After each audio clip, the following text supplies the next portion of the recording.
Today we're going to take a look at the latest budget-friendly tent from our friends at Top Oak Overland. This is the Galaxy Pro that just came out, and they've incorporated a bunch of feedback. Price has gone up a little bit. This is $19.99 US, but as always, I have some discount codes and they'll be down in the description. So it's still competitively priced. All right, so I'll take you guys on a tour of what's the same, what's changed, and hopefully give you guys all the information you need to make some good buying decisions if you're in the market for a wedge style rooftop tent. We're at about 83 inches, 83 and a half inches, but if you add the hinges on, about 85 inches. Width, we're coming in at 56 inches wide. The rails are three quarters of an inch thick, and the tent itself is 7.5 inches thick, so a little over 8 inches if you include the mounting rails. This is a very common latch on a lot of tents. You get a little key, you jam it in here, and you rotate that little bar. However, on any of the tents that I've had this, I've never used the key. I always just put my finger in there and do it like that. And then that's a sort of a clamping style latch, so it holds the tent down a little bit as well. Before we pop this open, just wanted to note we do have 2 accessory channels along the side as well as one on the lid. And we do have mounting rails along the top, and you can put up to 99 pounds on the top of this. This rooftop tent is going to be going on Chef John's 4Runner, and we're going to be putting the awning on with that as well. So stay tuned for some upcoming adventures, see what John thinks of this. So we do have our gas struts mounted the outside. We have ladder mounts on this side. This is a little bracket for the awning that goes around, like the built-in awning that goes around the outside of the tent. I'll show you that in a second. We also have ladder mounts on the front, so you can hook your ladder on here and climb into this side. And then we have another set of ladder mounts over here, and you can mount your ladder wherever you prefer on your vehicle. So it's handy that all that stuff is included. And around here on the back, we have 4 hinges keeping the lid secured to the bottom. So the gas struts keep the lid up. And we've got a bungee cord here that helps secure the fabric, keeps it in place when you're closing it. There's supposed to be a new type of mechanism that holds the U-bar for the bump out open. So the material on the fly is a 300D ripstop polyester fabric. It's got like this little hex weave in it. I don't know if you guys can see that. According to the specs, this is supposed to achieve a 8,000 millimeter waterproof rating. So Top Oak says this is for extreme weather conditions, which we see a lot of here in British Columbia. So we'll be testing that out in the future. Okay, let's get the rest of this set up. Now, as I mentioned, this does have a bump out. So let's get some of the stuff out of the way and try this out. As I mentioned, I'm supposed to use a new click-in system on the bottom to hold this in place, so we'll see how that works. So push this in place. Once we push the U-bar out, we've got these new locks here that actually lock the U-bar in place. There's one on each side. Just push it out, lock it in place, and now the U-bar is locked in place. And then when we want to put it away, just unflip those latches, loosen the fabric up. Thoughts on this? It's kind of handy because it's super easy to just pop in there, push this out, push that out, lock it in. But I'm not sure we're getting the same level of tension on the material above us. I would be worried that water would pool on this. So let's get all set up and see how the rest of it looks. And you may have noticed we have power in here now. So we've got USB ports. It's a USB-C and a quick charge 3.0. We've got a 12-volt cigarette port. Then we've got a on-off switch, maybe for the overhead light. So that's one of the new features. And I think there's supposed to be a diesel heater hose port on here now too. So see what other cool upgrades the Galaxy Pro has. So get the rest of the stuff out of here. These are crossbars to mount to the roof for your cargo. Oh, we do have a spreader bar as well. So even though we don't need it, we've got our rails to hold the rest of the awning out, coated, which is nice so they won't oxidize. We've got a couple of shoe bags that we can slide into some rails somewhere.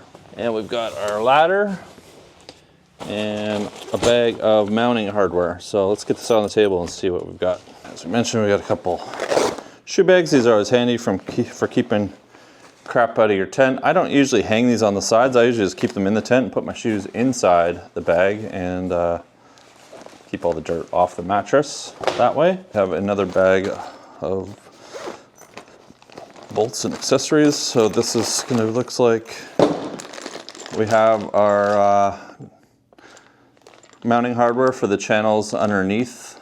We have a remote control, RF remote for the light, I'm assuming, inside.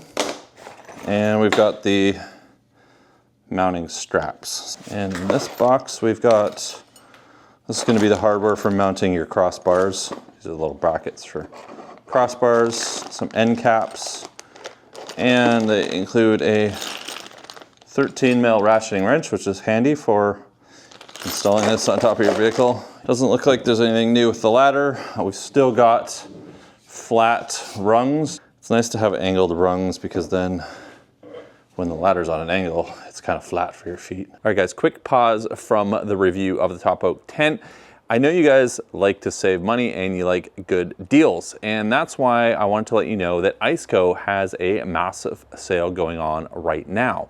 And so you can pick up something like this here, my favorite fridge, the Iceco APL 35, and save up to 140 bucks or 20% off. I'll put a discount code and link in the description below. And if you haven't seen the APL 35 yet, this lives in the back of my Gladiator. It's super awesome. It's got two quick, easy to open latches, but check this out. The lid stays open. So when you're going in, grabbing your drinks out, you don't have a lid smashing you on the hand. And then you close it. It's a nice soft close and doesn't make a big clunk when you close it. This also has a C-Cop Nano compressor in here, which is ultra light, and as well as it keeps the fridge more balanced because you don't have this massive heavy compressor on one side. But the APL 35 is a dual zone fridge, so you can have a fridge zone and another fridge zone, or a freezer zone and a fridge zone, or a freezer zone and a freezer zone.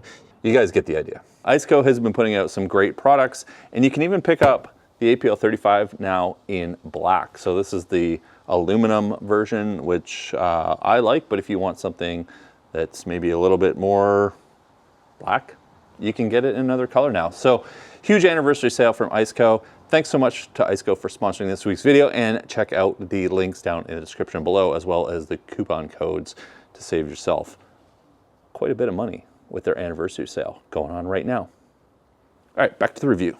Finished setting up the overhead awning. Just like this, and we bend that back, pop that in there. So that's our awning setup. I'm still looking at the top of the tent here, thinking like, that needs to be tighter, or we're definitely gonna get rain accumulating on here. So maybe we do need that spreader bar. As is, that is 100% gonna collect water, and that is not what we need.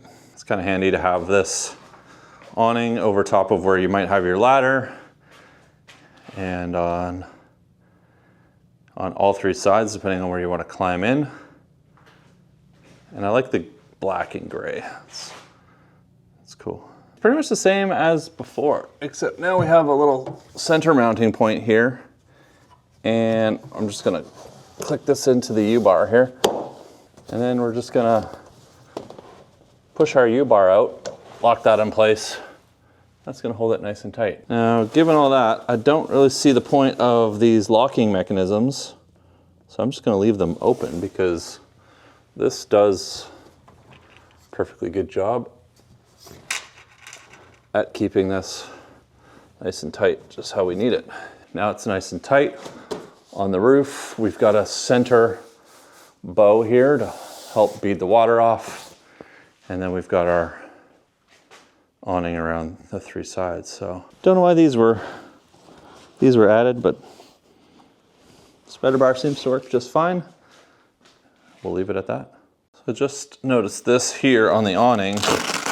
Once this is open, we can actually split this, put that over top of the gas strut. Now, you're not going to be able to put that away like that, but that does let the awning come out a little bit further so it's not jammed in behind the gas strut there, like that. But you will want to put this back when you put it away. I'm not sure if that makes a whole lot of difference.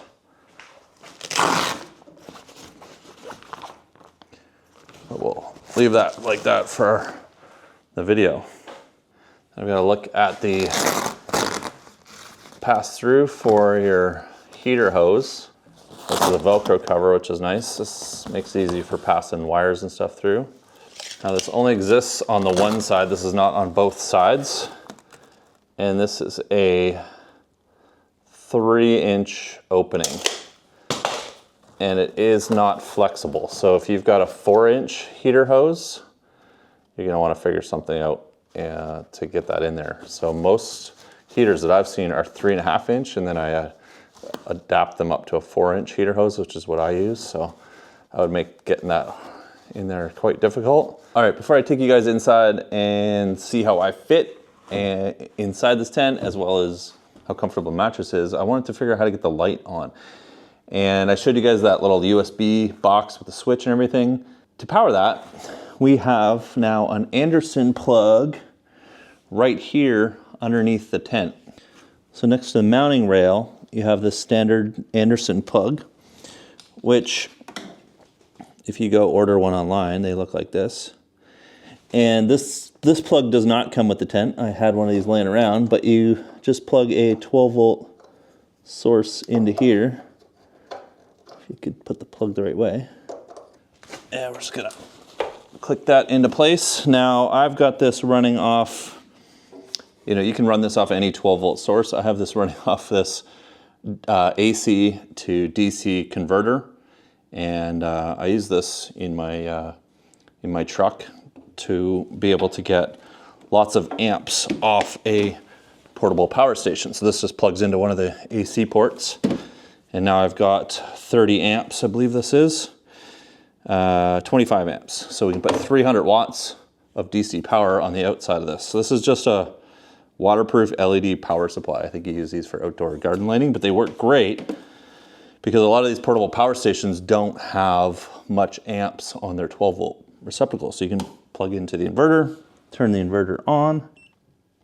That powers this, but not the light. If we come over here and grab the remote, let's get this out of the plastic. I'm gonna guess we have power now? No? Okay, so we still need to plug the light in. We still have USB for the light, I guess, which is, I guess, handy because we could plug this into a portable power station, something outside. If you don't have the Anderson connected up, you could plug this into portable power station in your vehicle, but I'm just gonna plug this into the USB because why not? And now, there we go. Now we have light. So you could keep this tucked away, run this down the side, and then you don't have to deal with it all the time. And you don't have to have the remote. We do have a switch right here. There you go. That's pretty good lighting on the inside. And then you've got power for if you want to plug in your, maybe you got a heated sleeping pad or something, or charge your devices. You've got some USB ports here.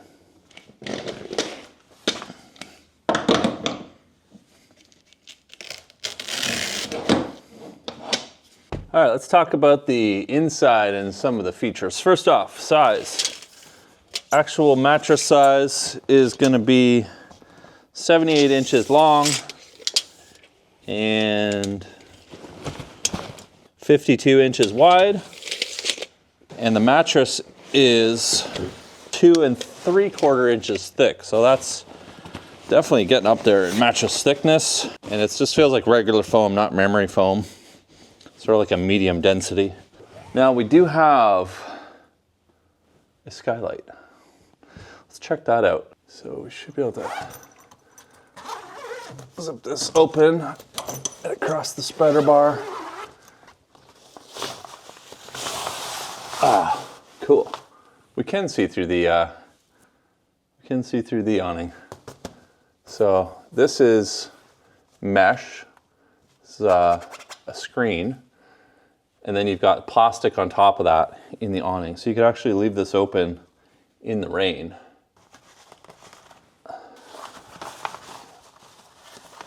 Let's take a look at these doors, because those of you that have watched a few of my reviews know I like to complain about the doors. These are two-piece doors. So the screen is one door, and the solid blackout material is another door. These zippers work really well, by the way. They're nice and smooth.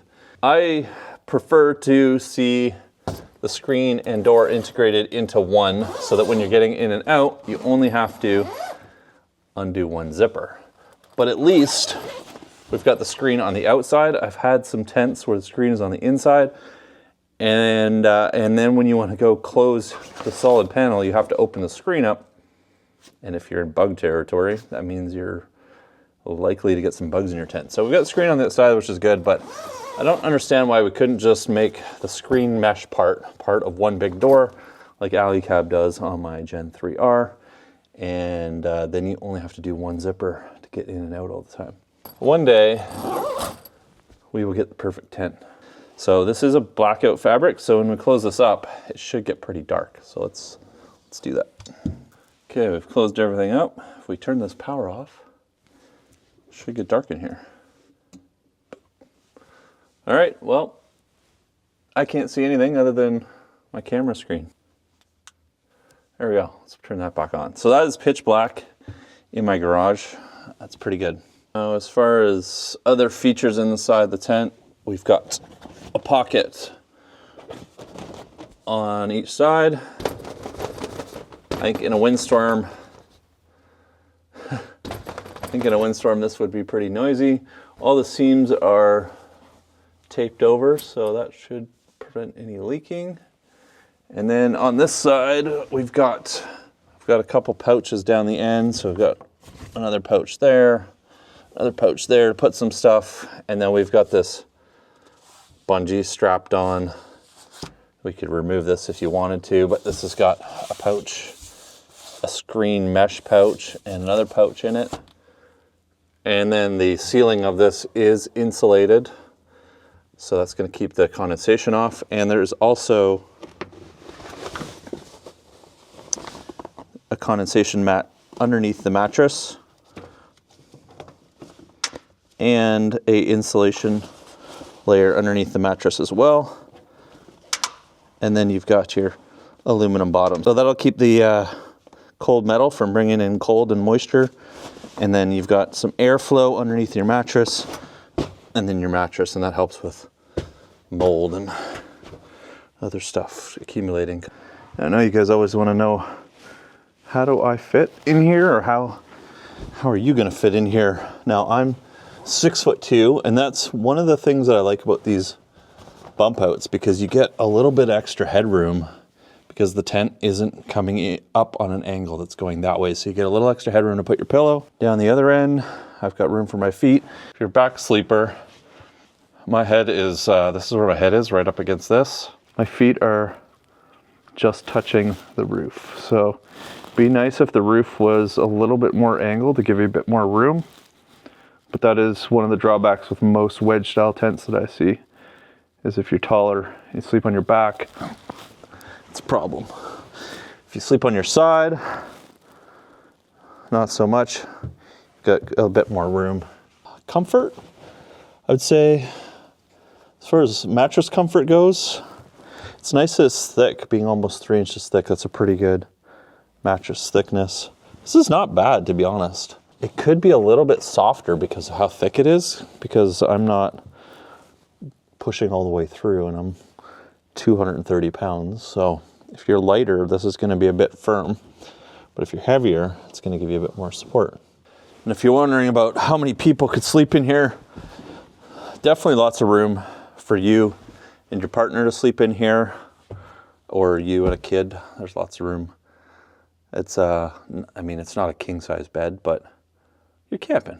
There's enough room that I could sleep here. I'm not right against the edge, and there's quite a bit of space.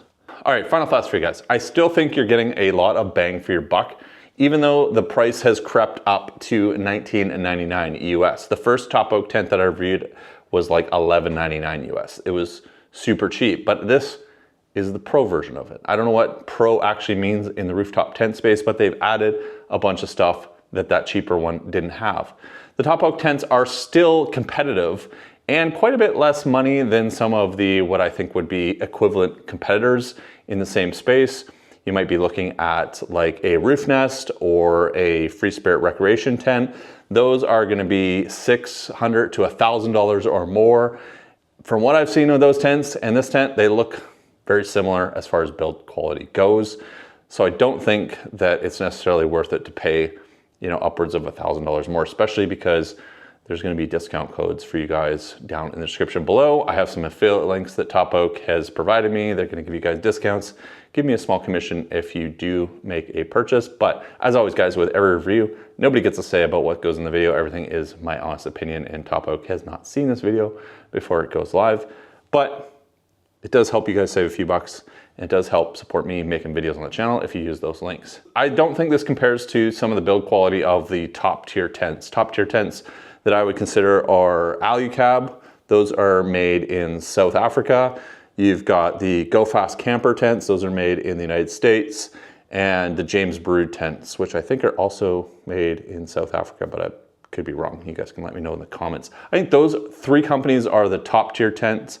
Everybody else seems to be rebranding tents that they've kind of just put some customizations on, and they're made in similar Chinese factories. So why not go for the lowest cost one? And that's where Top Oak, I think, is really making a name for themselves in the market of rooftop tents. Now, this is for Chef John. He's going to be using this on his Forerunner. This isn't the first Top Oak tent I've reviewed. Actually, the first one I have is on my friend Gretchen's Gladiator. She's been using that for like a year. Absolutely loves it. And it's been all over the place.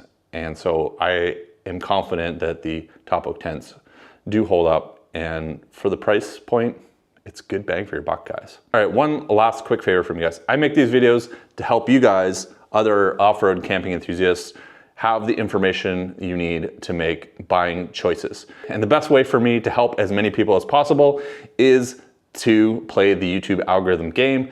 And if you guys can leave a like, leave a comment, and hit that subscribe button, that shows YouTube that my videos are helpful and interesting, and it shows them to more people, which means I'm helping more of you guys by providing information to help support your buying decisions. I appreciate it a ton. My name's Casey. Thanks so much for watching. I'll catch you guys in the next video.